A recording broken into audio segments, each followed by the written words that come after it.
eu olhando pra você, eu vejo que também tem arte marcial envolvida. Sim. E a arte marcial começou quando? A arte marcial começou daí dos 16 pros 17. É depois? É depois. Então, mas espera um pouquinho. Aí, meu amigão, esse gatilho das meninas, né, a galera é normal. Eu dou mentoria pra muita gente, enfim, tô aqui há 15 anos, frente à Nação Verde. Então, esse gatilho aí, por assim dizer, da sexualidade, a gente entende, né? As pessoas não falam a verdade. Mas o que elas querem? Quando elas falam que elas querem ter uma barriga com gominho, que elas querem emagrecer, etc, etc. Se elas fossem dizer a verdade mesmo, a verdadeira verdade, elas diriam: ah, cara, eu tenho vergonha de sair na selfie, então eu vou para trás dos meus colegas quando eles fazem selfie. Ele tem vergonha de aparecer na frente. Sim. E ele quer aparecer na frente. Se ele fosse dizer a verdade, ele vai dizer, puta, meus amigos têm umas namoradas bonitas, legais, e eu não tenho. Se ele for, e é por isso que eu quero, né, tal coisa. Se ele fosse dizer a verdade. Sim. Ou tirar a camisa na praia. Tirar a camisa na praia. Uma coisa que eu sofria muito quando eu era gordinho era isso. Eu não tirava a camisa na praia por vergonha. Aí o que acontecia? A água do mar com a camisa raspando. Tinha épocas que a gente ia pra praia ficar muito tempo. Eu ficava tipo, com uma mini carne viva. Porque do atrito do sal e a roupa. Mas eu não tirava a camisa. Aqui não me doía pra caramba. Mas eu não tirava por vergonha do meu corpo. Então eu ficava ali sempre nadando de camisa. Legal. Mas agora, quando você fala, pô, aí eu fui pra arte marcial, fui pro MMA, ou fui pro jiu-jitsu, ou fui pro... Muay Thai. Fui pro Muay Thai. Muay Thai é legal, hein? Sim, meu? eu comecei no Muay Thai, na verdade. Então, eu gosto muito do Muay Thai, eu sou apaixonado por boxe, eu gosto de assistir boxe. Ah, legal. Eu acho boxe luta de homem mesmo, entendeu? Acho boxe clássico mesmo, Sim. entendeu? Eu acho fenomenal o boxe, acho fenomenal. E muito ao contrário do que as pessoas pensam, o treino do boxe às vezes é mais terrível que todos os outros. O treino do boxe é terrível em termos de exigência física. Sim. O pessoal acha que é mais cadenciado, né? Que brinca, fala que é travesseiro na mão. Caramba. Mas se por um lado tem aquele gatilho do apelo visual para conquistar as menininhas, para ser o líder da gangue, da turma dos adolescentes, né? E o adolescente é aquelas conversas, né?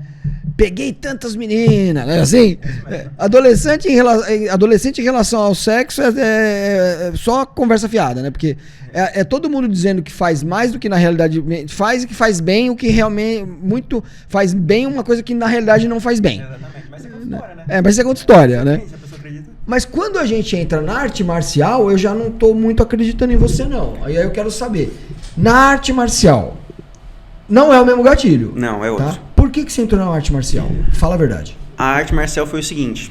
Na época, né, como eu morei em bairro, tinha um moleque que eu lembro até hoje. Ele era o brigão do bairro. Todo mundo tinha medo dele. Assim, mas eu nunca tive nenhum atrito com esse cara, mas eu via ele direto. Eu ficava, mano, o que esse moleque tem? Porque, além do medo, o pessoal tinha respeito. Eu falei, pô, legal. Eu quero ser respeitado também. Quero que ninguém queira me tirar assim também, igual ele. Porque assim, uma coisa é o shape para as meninas, outra coisa é um shape para os homens se respeitarem. São coisas diferentes. Aí eu comecei a analisar esse cara, o que ele fazia? Ele lutava. Então ele era metido a brigador porque ele era um dos únicos lá que fazia um Muay Thai. Ele era mais velho que eu, uns 2, 3 anos, fazia Muay Thai, e aí ele se achava o brigão, ele saía na porrada. E tinha um amigo meu em comum que era amigo desse moleque. Aí eu comecei a me aproximar e comecei a fazer amizade. E vi que ele era um cara gente boa. Ele era brigão, mas por uma questão dele. Mas assim, ele era um cara até do bem. Aí eu falei, pô, vou começar. Aí eu, conversando mais com ele e tudo mais, ele gostou de mim também. Ele me chamou, pô, vamos fazer Muay Thai? Eu falei, vamos. Aí eu comecei a fazer Muay Thai com ele, sair na porrada com ele, e ele começou a me respeitar. Aí eu falei, porra, o moleque que é o brigão no meu bairro tá me respeitando. Eu tô saindo na mão com ele de igual para igual. Então agora os outros também vão me respeitar. Então a luta começou aí. Por essa questão de respeito entre os meninos do meu bairro, da minha região. Mas quem realmente você queria impressionar? Fala a verdade, vai. Na época era o meu pai. Hoje eu entendo que era o meu pai. Na época eu achava que era isso, mas hoje, com terapia, com anos, eu entendo que eu queria meio que enfrentar o meu pai. Porque meu pai era militar. E eu não conseguia conversar com ele. Porque militar tem toda uma questão também, hoje eu entendo e tudo mais, mas assim, a gente não conseguia ter o diálogo em relação a nada. Então eu queria lutar, enfrentar outro homem, digamos assim, mesmo que fosse na porrada, pro meu pai perceber e ver que eu era capaz de ter, né, de bater de frente com um homem, independente se era verbalmente ou se era na pancada. Tanto que quando eu comecei a fazer Muay Thai, depois eu fui pro Jiu-Jitsu. Quando eu fazia Jiu-Jitsu, eu lembro de uma cena muito específica, eu tava sentado na minha casa lá, meu pai chegou pra mim e falou, depois do trabalho, ele nunca, assim, é difícil ele conversar comigo, mas ele falava, vamos ver se você tá forte mesmo, vai. Aí, me deu um abraço, aí eu peguei ele, abracei, meu pai era 1,80 m, grande pra caramba, policial da rota. Aí eu peguei ele assim, levantei, tirei ele do chão, ele, putz, soltou o ar assim, você tá forte pra caramba. Então, um momento que eu lembro que, tipo, foi um reconhecimento do meu pai, e pra mim foi uma coisa boa. Eu até peço desculpa, às vezes, eu me emociono um pouco, mas... Desculpa. Mas ter esse momento do meu pai me reconhecendo como uma pessoa forte, pra mim foi bom. Foi uma coisa boa. Muito bom. Muito bonito isso, cara. E eu vejo como muitas vezes um gatilho desse familiar pode alavancar uma pessoa, né? E quando a gente é adolescente, a gente não tem uma compreensão e é um cuidado que quem está nos assistindo agora também, você que está nos assistindo agora, né? Você que ou você é pai ou você ainda é filho, né? Que você não tem, né? Se você não tem um filho, você ainda é um filho e não importa a sua idade, né? E uma coisa que acontece na vida da gente é que você precisa matar seus pais, né? E isso acontece na adolescência. Então existe um período da nossa vida onde a gente tem uma admiração muito grande pelos nossos pais, principalmente pela figura paterna, pai. E você tem o seu pai como herói, né? Às vezes, na falta de um pai, é uma figura masculina mais próxima, né? E pode ser um tio, um irmão muito mais velho, pode ser até um padre, um mentor, enfim, né? Mas a gente tem aquelas pessoas como herói. Quando a gente chega na adolescência, a gente precisa matar aquela pessoa. E claro que não é matar, né? Com a acepção, né? Com a palavra, né? Propriamente dita. Mas é matar no sentido de você matar psiquicamente aquela pessoa, porque precisa nascer um você. E como vai haver um você se você ainda tem aquela pessoa como ser no teto, né? A imagem maior para você. Você, quando chega na adolescência, você quer matar aquela imagem psíquica que você tinha para que nasça um você, para que haja uma coisa chamada identidade. E é isso que acontece com você, com todos nós, né? Você. Então, naquele momento, quando a gente tenta matar o nosso pai, surgem os conflitos. E a melhor coisa a fazer é você transformar esse conflito em alguma coisa que possa fazer com que haja um real motivo para que agora os seus pais tenham você como uma referência. Essa é a movimentação. E aí, Vinícius, vou chamar de Vinícius mesmo, beleza? Beleza. E aí, Vinícius, você vai para arte marcial, já começa a participar até de campeonato, é isso ou não? Isso, não, ainda não. Só começo a lutar. Ainda vi aquilo como um hobby, como uma forma de gastar energia. E aí, com 19 anos, eu recebi a notícia que meu pai tinha falecido. Ele estava voltando do trabalho e sofreu um acidente de carro. Foi uma coisa muito assim, inesperada, foi do nada. E aí... Que idade você tinha? 19.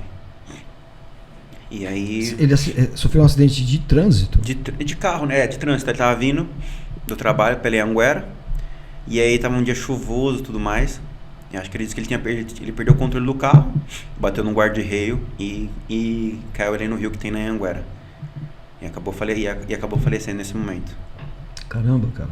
E aí foi assim, do nada, porque assim, eu tava em casa com a minha mãe e minha irmã. E eu só lembro do meu tio chegando no portão, já chorando, sem entender nada, começou a gritar, seu pai morreu, seu pai morreu. Tipo, a gente... Tipo, do nada. fiquei em choque, eu não acreditei naquilo, comecei a chorar, mas eu não tava acreditando ainda. E aí peguei, fui com ele até lá. Aí uma coisa que hoje talvez eu não faria, não sei, mas eu fiz na época porque eu precisava ver. Eu entrei para reconhecer o corpo do meu pai, então eu vi a situação que ele tava. E também não queria deixar minha mãe nem minha irmã teve que passar por aquilo. Então eu acabei fazendo isso.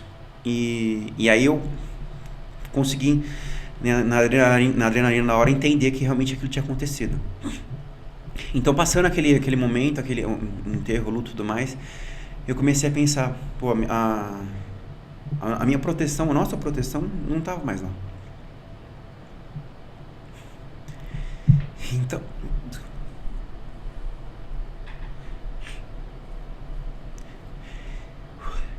Então quem tinha que cuidar da minha família agora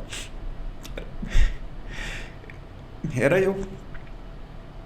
Eu pensei, o que eu vou fazer para conseguir cuidar da minha mãe, da minha irmã e do meu irmão também. Tem um irmão mais velho, ele é mais velho que eu, mas ele é só por parte de pai, mas a gente é muito próximo. E no dia, eu lembro que eu tava indo pra lá e eu liguei pro meu irmão e falei, pô, Fê,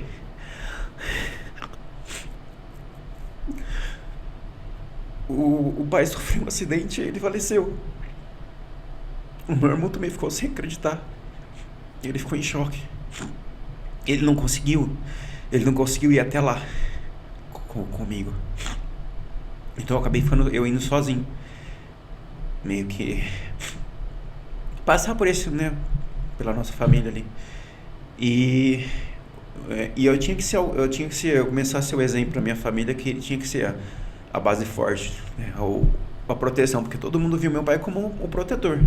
Tanto minha mãe e meu pai, tanto minha mãe, minha irmã, meu irmão, quanto meus primos, meus tios, porque meu pai era o cara, tipo, era o cara da polícia, era o cara que fazia as coisas, não tinha medo. E sim, por mais que nessa questão da comunicação, se eu pudesse em outras vidas renascer, eu sempre escolhi a mesma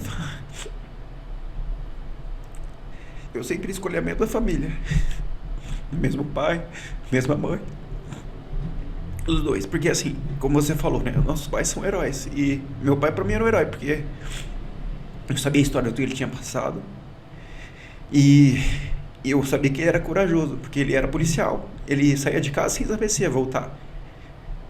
Eu não sabia se ele ia voltar, e toda noite eu esperava ele chegar em casa. E ele era corajoso, porque ele fazia aquilo pela nossa família. Então eu falava, eu preciso ser também esse cara corajoso agora e bancar a minha família. Eu já lutava, comecei a pensar, pô, eu vou ser lutador profissional, vou ganhar dinheiro com a luta. Então aí eu comecei do hobby de luta, comecei a virar o atleta. Então eu comecei a viver daquilo.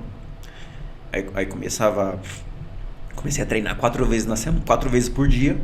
Treinar 4 vezes por dia? Aeróbico, jiu-jitsu, muay thai, musculação, às vezes MMA. Caramba. E 4 a 5 treinos por dia eu fazia.